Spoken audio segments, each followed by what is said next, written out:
Hello, class. So let's do first lecture. Again, I give a brief introduction to chapter material in case you might find it helpful. So today we'll talk about what is politics, what is public policy, public interest, what is political science. Well, people do political science. Uh, Two different kinds of political science, normative and empirical.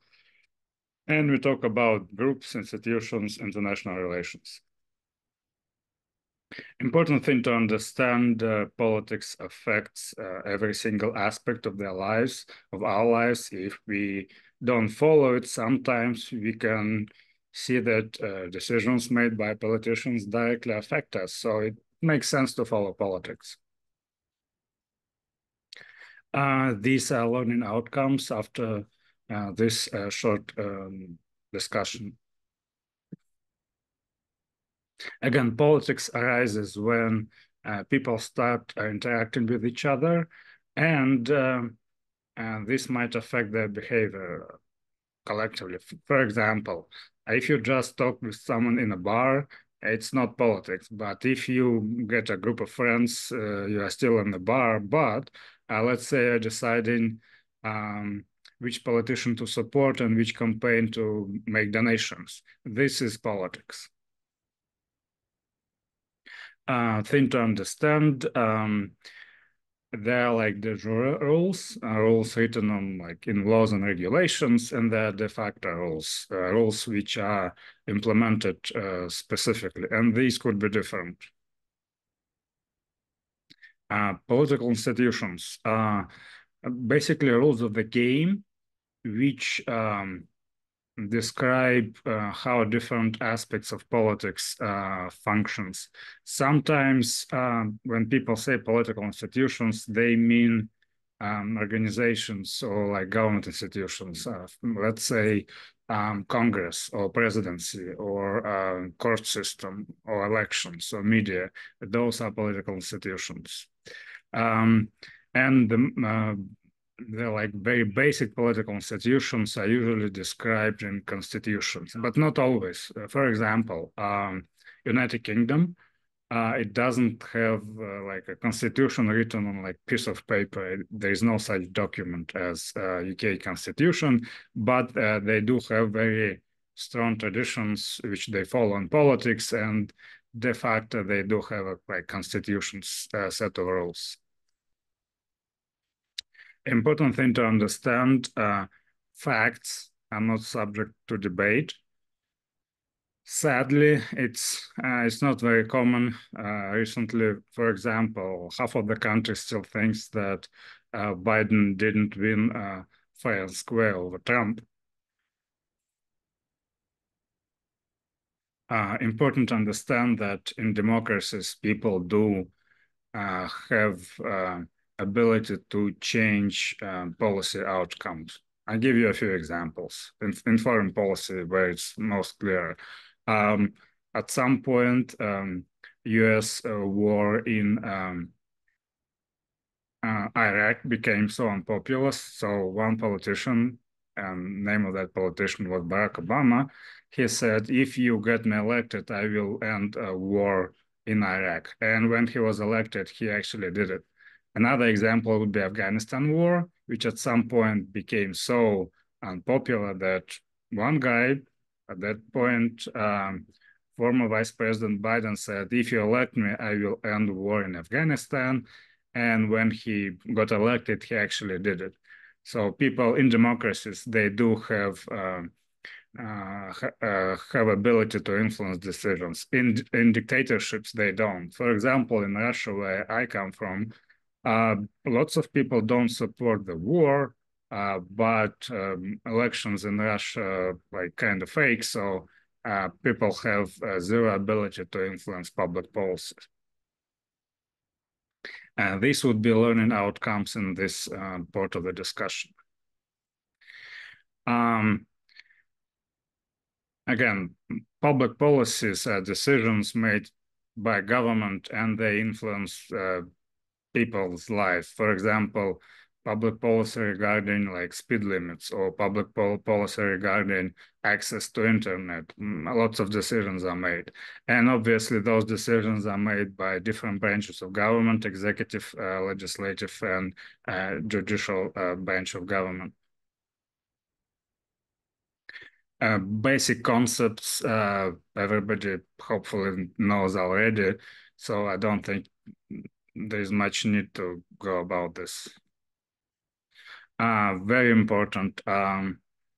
Conflict is indeed engine of politics. People have fierce disagreements over various policy issues. Like, for example, aid to Ukraine have been held up in Congress for like quite some time, and it took a lot of effort for politicians to reach an agreement to give aid to Ukraine. Again, those would be outcomes for this talk.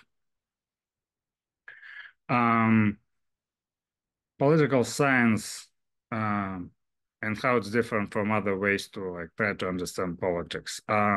They use logic and evidence and sometimes theory. Theory usually not very like strong in political science.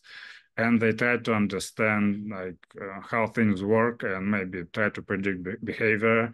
Like if you are doing international relations, you're trying to predict how international actors behave in international politics. If you study some domestic politics, for instance, in democracies, you're trying to figure out who is going to be like next president or next like biggest political party in legislature. Important thing is political science is trying to figure out what could happen. It has like zero ability to see to like set a course of action. And maybe you have taken like any science classes before. So you know in sciences what they do, they make a statement which says something like this is happening under those conditions, and then they accept or reject this hypothesis based on their like regression analysis or t-tests and other statistical things they're trying to do. And there are two kinds of political science, normative and empirical. I do empirical political science. If you read like some of my papers, you will see I do empirical political science.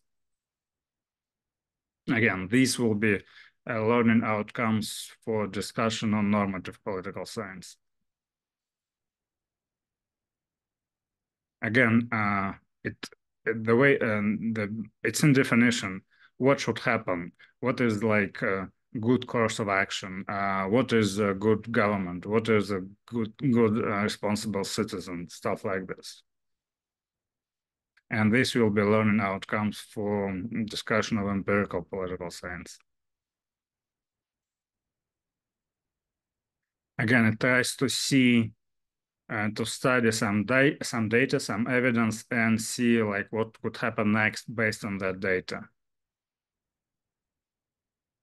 One of the common things political scientists here in the United States study, they try to see what affects people's decision to vote. So far, we do know that, for example, older people are more likely to vote than younger people. White people are more likely to vote than ethnic minorities. People with higher education, the higher the level of education person has, those people are more likely to vote. And the reason they do it, they do know that politicians, at least in like statewide offices, they hire pollsters who are trying to figure out who is going to vote in the next election. And based on the people who are likely to vote, uh, politicians decide, okay, I'm going to discuss these and these issues based on like who is likely to vote. If particular demographic is unlikely to vote, politicians will not care about the issues. So it's important to vote if you're eligible. These would be learning outcomes for this section of the talk. Again, usually not always, but usually in politics, people act rationally when they pursue goals, and usually in politics, the goal is to like get to power and to remain in power as long as possible and legal. In some countries, people don't care if it's legal. For example, in Russia, when President Putin's terms expired, he just changed constitution and allowed himself to be president 2 more terms. So again, ideology is a bunch of ideas which helps you to navigate politics. In the United States, basically two main ideologies. Some people are conservative; they believe in small government. Government is like a screw up, and it's up to no good. And some people are liberal, which think, well, in many cases, government can actually help people, let's say with healthcare or like many other issues where government actually can help. So I guess if you ask me, I would say I'm more liberal than conservative. Important thing is civil liberties. Uh, they do exist in democratic countries, and they allow those people to be who they are without fear of persecution. Like, and it doesn't happen like quickly. It takes usually takes lots of time. It took lots of time for African Americans, for example, to not to experience like legal discrimination. Discrimination still happens, but it's illegal. And again, it took a lot of time for LGBTQ people to be able to express themselves freely. So those liberties, they do tend to increase, at least in democracies. Again, important thing to understand about group behavior, um, public opinion is the phenomenon which like it's a construct. It's an idea that you can ask a bunch of people a bunch of questions, and pollsters can figure out um, which way country is leaning on what issue. And again, in democracies, it matters. Politicians usually try to pay attention to public opinion. I'll give you an example. Biden administration uh, initially was like very pro-Israel, but when they saw that in some swing states, this position is hurting them politically, they started distancing themselves from Israel. So public opinion in democracies has a lot of influence on politicians' behavior. Important concepts, political socialization, how people become like who they are in terms of politics, and again, through family initially, then maybe through peers in like high school, if they go to college through their professors and their peers like fellow students, uh, it happens. It's basically a lifelong process. Political culture is the set of beliefs you have about politics, and it's more broad concept than ideology. Um, Political institutions. It's very important to understand some of the institutions are quite formal when we're talking, let's say, about elections or branches of government, executive, legislative, and judicial. But some institutions are pretty informal. In some countries, gains are political institutions. Again, pretty simple. Legislature, executive, and courts, they do their own specific things in regarding to implementation of public policy. You probably know this stuff.